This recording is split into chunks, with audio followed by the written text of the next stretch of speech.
সুদূরপুর গ্রামে নাজিয়া ও মার্জিয়া তার মা বাবার সাথে থাকতো।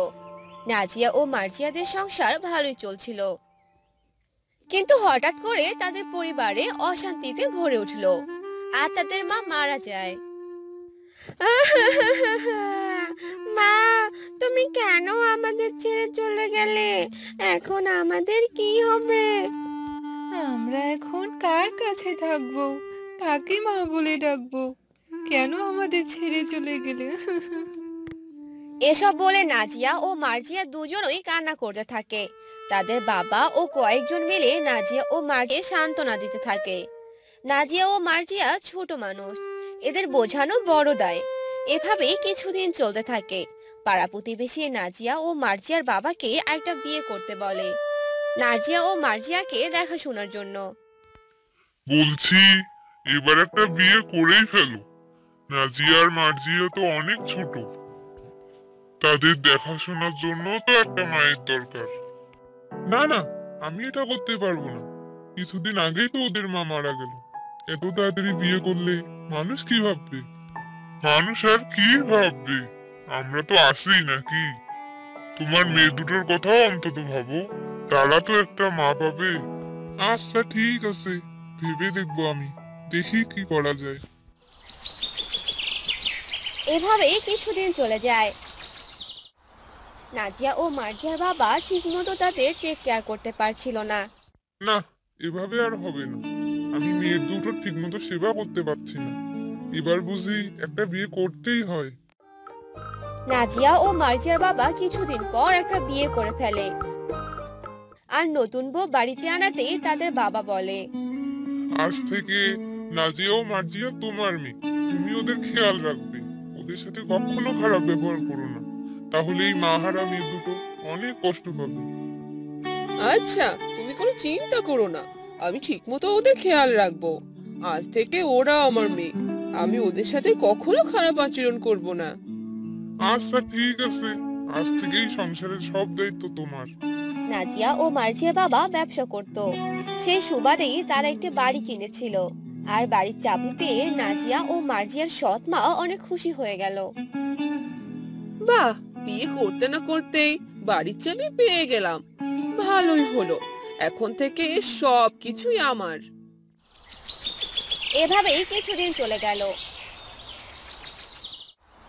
নাজিয়া ও মার্জিয়ার সৎ মা তাদের সাথে ভালো ব্যবহার করেছিল। এরই মাঝে তাদের বাবার শহরে কিছু কাজ পড়ে যায়। আর তাদের বাবা বলতে থাকে, কই গো বউ, কোথায় গেলে? এদিকে এসো তাড়াতাড়ি।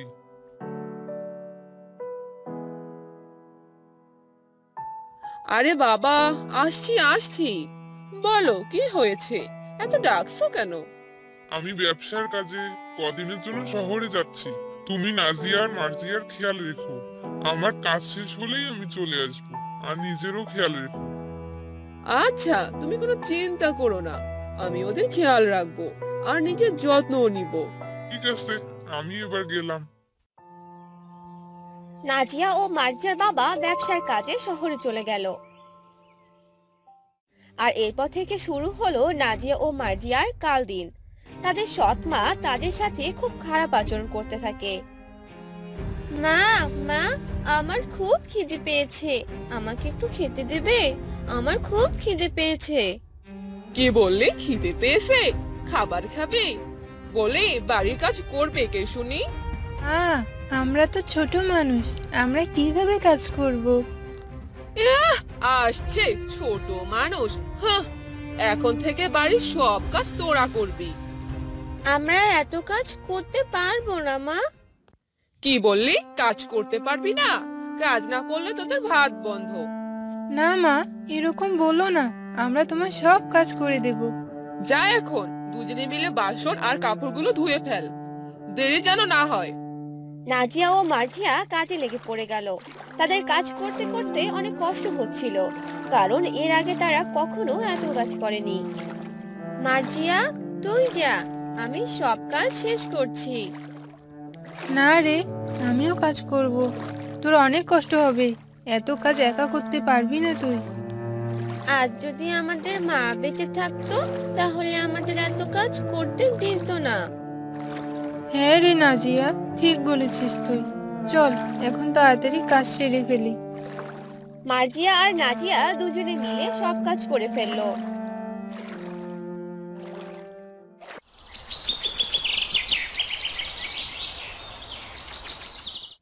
আর তাদের সৎ মায়ের কাছে খাবার চাইতে গেল। মা, আমরা সব কাজ শেষ করে ফেলেছি, এখন আমাদের কিছু খেতে দাও। ওহ, আসছে খাবার চাইতে। এই নে খাবার। মার্জিয়া আর নাজিয়ার সৎ মা তাদের আগের দিনে বাসি খাবার দিল। মা, এগুলো তো কালকের খাবার, আজকে কিছু রান্না করনি? খেতে দিয়েছি, এটাই অনেক। চুপচাপ এগুলো খেয়ে নে, না হলে এটাও পাবি না। নাজিয়া ও মার্জিয়া চুপচাপ খাবার খেতে লাগলো, কারণ তাদের ভীষণ খিদে পেয়েছে। এভাবেই কিছুদিন যেতে লাগলো। নাজিয়া ও মার্জিয়ার উপর অত্যাচার বাড়তে লাগলো। এমনকি নাজিয়া ও মার্জিয়ার উপর গায়ে হাত তুলতো তাদের সৎমা। দিনের পর দিন তাদের উপর অত্যাচার বাড়তেই থাকে। পোড়ামুখী, চলে যায় বাড়ি থেকে। আমি আর তোদের মুখ দেখতে চাই না। মা, আমরা কোথায় যাব? আমাদের তো যাওয়ার কোনো জায়গা নেই। কোথায় যাব আমরা? আমি কিচ্ছু জানি না, আর কখনো এ বাড়িতে আসবি না তোরা। আর যদি আসিস তাহলে আমি তোদের প্রাণে মেরে ফেলবো। আচ্ছা মা, আমরা আর কখনো এই বাড়িতে আসবো না।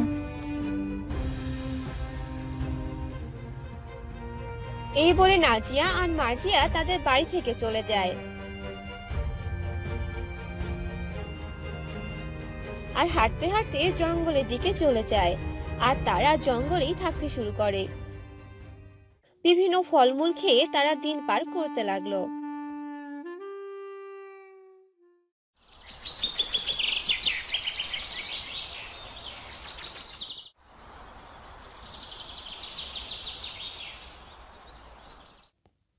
হঠাৎই একদিন তারা একটি সোনার বড়াই গাছ দেখতে পায়। ওই দেখ নাজিয়া, ওখানে একটি সোনার বড়াই গাছ। চল তো কাছে গিয়ে দেখি। হ্যাঁ, তাই তো, চল গিয়ে দেখি। মার্জিয়া ও নাজিয়া বড়ই গাছটির নিচে চলে যায়। আর তখনই, একে, তোমরা এই ঘন জঙ্গলে কি করছো? কে কে কথা বলে? আমি কথা বলছি। তুমি কথা বলতে পারো? আমি একটি জাদুই সোনার বড়াই গাছ। তো তোমরা এখানে কি করছো? আর এখানে এলেই বা কি করে? এরপর মার্জিয়া তাদের সাথে ঘটে যাওয়া সব কথা বলতে লাগলো। আর সোনার বড়াই গাছটি এসব শুনে অনেক কষ্ট পেল। তোমাদের সাথে খুব অন্যায় হয়েছে। আমাদের যে যাওয়ার আর কোনো জায়গা নেই। তোমরা কোনো চিন্তা করো না, আমি আছি তো। আমি তোমাদের থাকার ব্যবস্থা করে দিব। এরপর জাদুর সোনার বড়াই গাছটি তাদের জাদু দিয়ে একটি বাড়ি বানিয়ে দেয়। এখন থেকে এই বাড়িটি তোমাদের। তোমরা এখানেই থাকবে। আর যখন তোমাদের খিদে পাবে, তখন মুখ দিয়ে বললেই সব খাবার হাজির হবে। নাজিয়া আর মার্জিয়া অনেক খুশি হয়ে গেল। তোমাকে অনেক ধন্যবাদ সোনার বড়াই গাছ, তুমি আমাদের অনেক উপকার করলে। ধন্যবাদ দিয়ে ছোট করো না, আজ থেকে আমরা বন্ধু। ঠিক আছে সোনার বড়াই গাছ। এরপর থেকে নাজিয়া ও মার্জিয়া সেখানে থাকতে লাগলো আর সুখে শান্তিতে দিন পার করতে। দেবপুর গ্রামে কমলা নামের এক বৃদ্ধা তার নাতনি কলিকে নিয়ে থাকতো। কলি যখন ছোট ছিল তখন তার বাবা মা রোড অ্যাক্সিডেন্ট করে মারা যায়। সেই থেকে কমলা তার নাতনিকে অনেক কষ্টে বড় করেছে। একদিন কলি তার ঠাকুমাকে বলে, ঠাকুমা, ও ঠাকুমা, তুমি আমাকে একটা পুতুল কিনে দিবে? দিদি ভাই, আমার কাছে তো কোনো টাকা নেই, তোকে কিভাবে পুতুল কিনে দিব বল? আমি তো জানি তুমি আমাকে পুতুল কিনেই দেবে না। যতবার পুতুল কিনে চাই একই কথা বলো, ভালো লাগে না আমার। দিদি ভাই, তুই কাঁদিস না রে। আমি 100 বার কাঁদবো, সবার কত পুতুল, শুধু আমার একটা পুতুল নেই। আচ্ছা, তুই কাঁদিস না দিদি ভাই। আমাদের ছোট জমির ফসলগুলো বিক্রি হলে তোকে একটা পুতুল কিনে দিব। তুমি সত্যি বলছো ঠাকুমা? এবার কিন্তু কিনে দিতেই হবে, বলে দিলাম। আচ্ছা আচ্ছা, এবার খেয়ে নিয়ে দেখিনি। এভাবে কোলে ছোট ছোট জেদ করত, কিন্তু কমলার পক্ষে জেদ পূরণ করার সামর্থ্য নেই।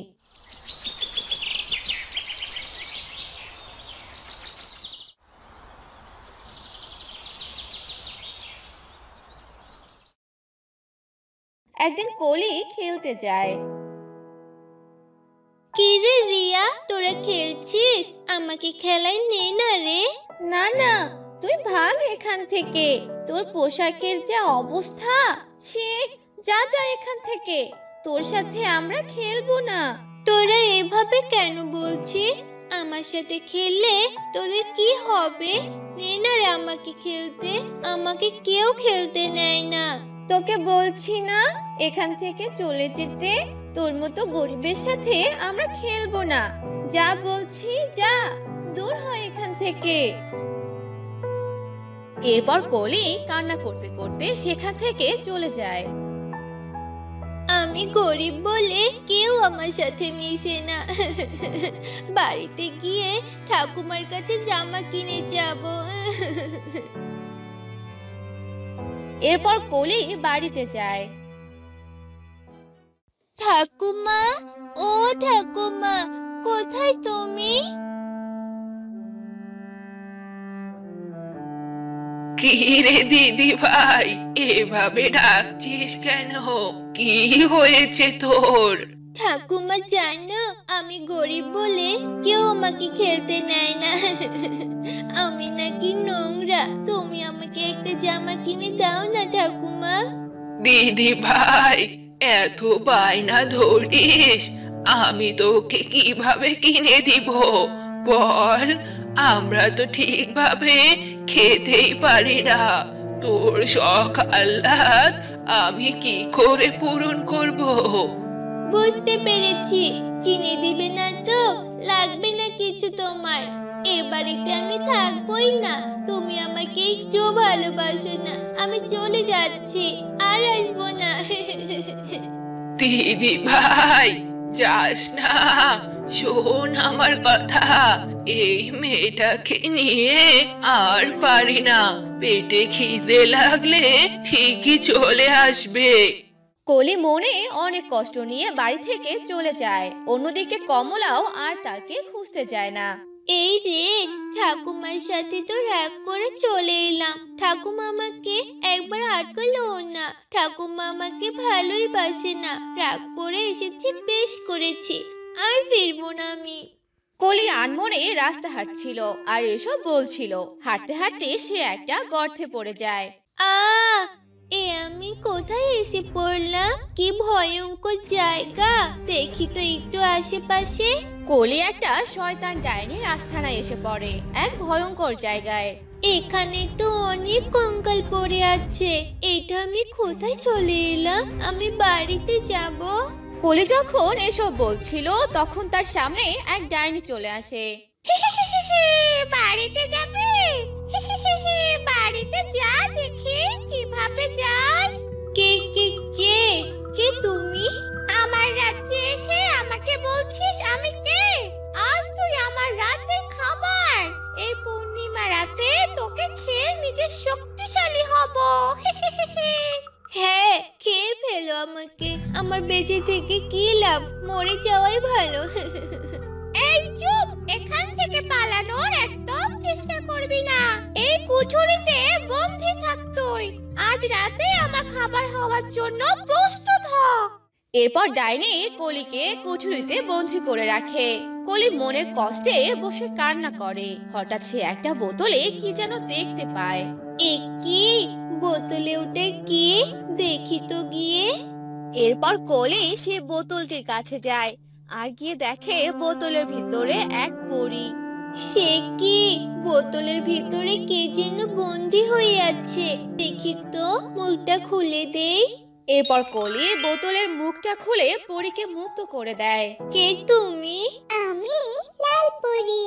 তুমি বোতলের ভিতরে বন্দি কেন? আসলে আমি রানীপুরীর একমাত্র কন্যা। আমার মায়ের অনেক শক্তি। শয়তান ডাইনি আমার মায়ের জাদু দণ্ড আর তার মুকুট নিয়ে পরিরাজ্য দখল করতে চায়। তাই পরিরাজ্য থেকে আমাকে চুরি করে নিয়ে এসে বন্দি করে রেখেছে। ডাইনি রাক্ষসীটা এত খারাপ? হ্যাঁ, অনেক খারাপ। তোমাকে অনেক ধন্যবাদ। তুমি আমাকে অনেক বছর পর মুক্তি করলে। কিন্তু তুমি এখানে কিভাবে আসলে? এরপর কলি পরীকে এতদিনের সব কথা খুলে বলে। এরপর পরী বলে, তুমি কোনো চিন্তা করো না, আমি তোমার সবকিছু ঠিক করে দেব। তার আগে আমাদেরকে ওই ডাইনিকে মারতে হবে। এরপর পরী জাদু করে একটা ছুরি নিয়ে আসে। এই ছুরিটা নাও। ডাইনিটা তোমাকে খেতে আসলে তুমি তার চুল কেটে দিবে। তবে ডাইনি রাক্ষসী ভস্ম হয়ে যাবে। আচ্ছা, ঠিক আছে। এরপর রাক্ষসী কুঠুরিতে আসে। এই পুচকি মেয়ে, চল আমার সাথে। একে পরীকে যে বন্দি করে রেখেছিলাম, সে বোতলটা কোথায়? শয়তান ডাইনি, আজ তো শেষ দিন। এ কথা বলে কলি ডাইনির মাথার চুল কেটে দেয়। এই এই, কি করলি তুই? তোকে ছাড়বো না। এরপর ডাইনি সেখানে ভস্ম হয়ে যায়। লালপরি, এখন থেকে আমরা মুক্ত। যাও, তুমি তোমার বাবা মায়ের কাছে ফিরে যাও। হ্যাঁ, চলো। আমি তোমাকে তোমার বাড়িতে পৌঁছে দিয়ে আসি, তারপরে আমি চলে যাব। এরপর পরী কলিকে বাসায় পৌঁছে দেয়। কলি, শোনো, কখনো বড়দের কথা অবাধ্য করতে নেই। তোমার যদি কোনো ক্ষতি হয়ে যেত, আমাদের সবার উচিত বড়দের কথা মেনে চলা, অকারণে জেদ না করা। বুঝতে পেরেছো? তুমি অনেক ভালো মেয়ে, তাই আমি তোমাকে উপহার দিতে চাই। এরপর পরী জাদু দিয়ে একটা জামার গাছ দেয় আর এক হাড়ি স্বর্ণ দেয়। কলি, তুমি এই জামার গাছ থেকে ইচ্ছে মতো জামা পরতে পারবে আর বিক্রিও করতে পারবে। ভালো থেকো, আমি আসি। লালপরি, তোমাকে অনেক ধন্যবাদ। তুমিও ভালো থেকো। এভাবেই তাদের অভাব দূর হয়। কলির সাথে আর কেউ খারাপ ব্যবহার করে না। কলির এখন অনেক বন্ধু। মেয়েটা যে কোথায় গেল? সেই কখন বাড়ি থেকে বেরিয়েছে, এখনো আসার নামই নেই। সারাদিন শুধু খেলা আর খেলা। মা, ও মা, খুব খিদে পেয়েছে, খেতে দাও আমায়। কোথায় ছিলি সারাদিন তুই? বাহিরে সারাদিন ঘুরে এখন খেতে এসেছিস, তাই না? মা, আমি তো খেলতে গিয়েছিলাম। সারাদিন তো শুধু খেলা আর খেলা। খেলা ছাড়া তুই কি আর কিছুই বুঝিস নাকি? যা, হাত মুখ ধুয়ে আয়, আর তোকে খেতে দিচ্ছি। এরপর রিমি হাত মুখ ধুয়ে নেয় আর রিমির মা রিমিকে খাবার খেতে দেয়। হ্যাঁ রে মা, এখন যে বাহিরে অনেক রোদ, এই সময় রোদে রোদে খেলিস না, না হলে তুই অসুস্থ হয়ে পড়বি। সারাদিন বাড়িতে থাকতে আমার ভালো লাগে না মা, তাই তো খেলতে যাই মা। এখন একটু কম করে বাহিরে যাবি, বুঝলি? এখন খাবার খেয়ে নে। এরপর রিমি খাবার খেয়ে নিল। রিমির বাবা একজন কৃষক ছিল, কৃষিকাজ করে সংসার চালাতে হতো।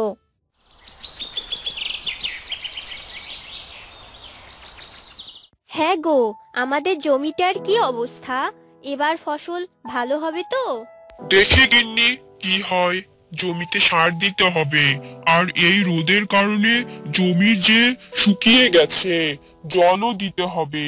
কিন্তু আমার কাছে এখন কোনো টাকা নেই, কি যে করব এবার।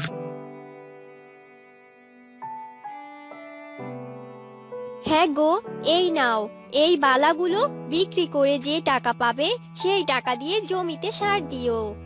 না গো গিন্নি, এ হয় না, আমি তোমার এই বালাগুলো বিক্রি করতে পারবো না। এটা তুমি তোমার কাছেই রেখে দাও। কিন্তু তুমি এখন এত টাকা কোথায় পাবে? একটা ব্যবস্থা হয়েই যাবে, তুমি কোনো চিন্তা করো না। আমায় এখন খেতে দাও। এরপর রাকেশের বউ রাকেশকে খাবার খেতে দিল, আর রাকেশ খাবার খেয়ে নিল। এরপর তারা ঘুমিয়ে পড়ল। পরদিন সকালবেলা রাকেশ জমিতে কাজ করছিল, আর তখনই অনেক জোরে জোরে বিদ্যুৎ চমকাতে লাগলো। মনে হচ্ছে বৃষ্টি পড়বে। বৃষ্টি পড়লে তো ভালোই হবে, আমার জমিতে একটু জলও আসবে। এ কথা বলতে না বলতেই অনেক জোরে বৃষ্টি নামলো, আর রাকেশ বৃষ্টিতে ভিজতে লাগলো। আমি বরং এখন বাড়িতেই যাই, এখন আর আমার কোনো কাজ নেই। এ কথা বলেই রাকেশ বাড়িতে চলে এলো, আর বউকে ডাকতে লাগলো। গিন্নি, ও গিন্নি।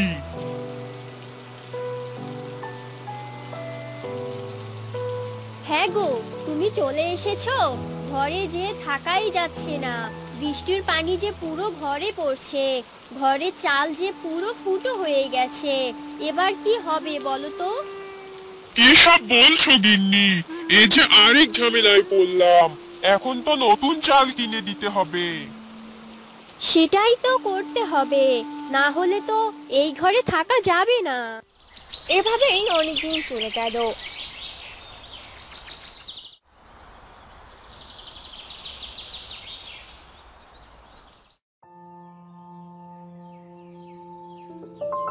আর একদিন রিমি রাস্তা দিয়ে বাড়ির দিকে আসতে লাগলো। তখনই রিমির সাথে এক বুড়ি দেখা হলো। এই ঠাকুমা, তোমার ঝুড়িতে এগুলো কিসের গাছ? এগুলো লাউয়ের গাছ রে, তুই নিবি? কিন্তু এগুলো নিতে হলে তো টাকা দিয়ে নিতে হবে, আর আমার কাছে তো কোনো টাকা নেই। তুমি কি আমাকে এমনিতেই দিয়ে দিবে? আমার তো এখন টাকার অনেক দরকার, কিন্তু তুই যেহেতু এত করে বলছিস, তাহলে এই নে, এটা বাড়িতে গিয়ে রোপণ করে দিস। ঠিক আছে ঠাকুমা, তোমায় অনেক ধন্যবাদ। এই বলে রিমি সেই লাউয়ের গাছ নিয়ে বাড়িতে গেল, আর ঘরের এক কোণে রোপণ করে দিল, আর সেখানে জলও দিয়ে দিল। কিরে মা, এখানে কি রোপণ করছিস? মা, আমি এখানে লাউয়ের গাছ রোপণ করলাম। এটা আমাকে এক ঠাকুমা দিয়েছে। কিন্তু এটা তুই ঘরের এক কোণে কোণে রোপণ করলি, আরো তো অনেক জায়গা আছে। কিন্তু আমি তো এটা এখানেই রোপণ করে ফেলেছি মা। আচ্ছা ঠিক আছে, এখানেই থাক বরং।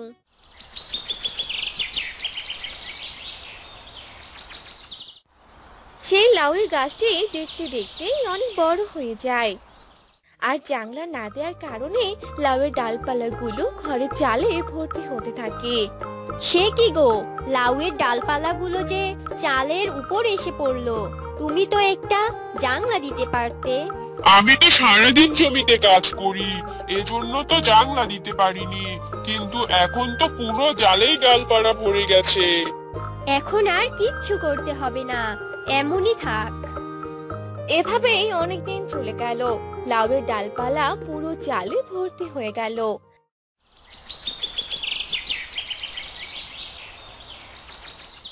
আর একদিন রাতে অনেক জোরে বৃষ্টি হলো। এখন তো আবার বৃষ্টি পড়া শুরু হলো। এখন কি হবে? তুমি তো চাল ঠিক করোনি। আরে গিন্নি দেখো, আমাদের এই চালের দিকে তো কোনো পানি পড়ছে না। চালটা কি ফুটো? তবে কি ভালো হয়ে গেল? কি সব বলছো তুমি? চালের ফুটো ভালো হবে কি করে? মনে হয় লাউয়ের পাতাগুলোর কারণেই বৃষ্টির পানি পড়ছে না। হ্যাঁ গো গিন্নি, তুমি একদম ঠিক কথা বলছো। আমারও তাই মনে হচ্ছে। কাল সকালে দেখলেই বোঝা যাবে। এরপর তারা রাতে ঘুমিয়ে পড়ে। পরদিন